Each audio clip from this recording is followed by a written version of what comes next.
আসসালামু আলাইকুম রহমতুল্লাহ। সম্মানিত দর্শক শ্রোতা, আশুগঞ্জ ইসলামী লাইব্রেরি অ্যান্ড আতর হাউজে আপনাকে স্বাগতম।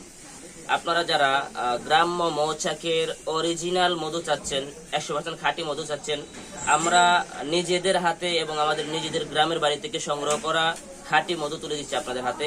এই জন্য যারা নিজেদের জন্য এবং নিজেদের প্রিয় স্নেহের বাচ্চাদের জন্য আপনারা একদম খাঁটি মধু সংগ্রহ করতে চাচ্ছেন এবং গ্রাম্য মৌচাকের মধু সংগ্রহ করতে চাচ্ছেন, চলে আসুন আমাদের ইসলামী লাইব্রেরি অ্যান্ড আতর হাউজে, সংগ্রহ করুন অতি দ্রুত আমাদের এই খাঁটি মধুটুকু। আসসালামু আলাইকুম রহমতুল্লাহ।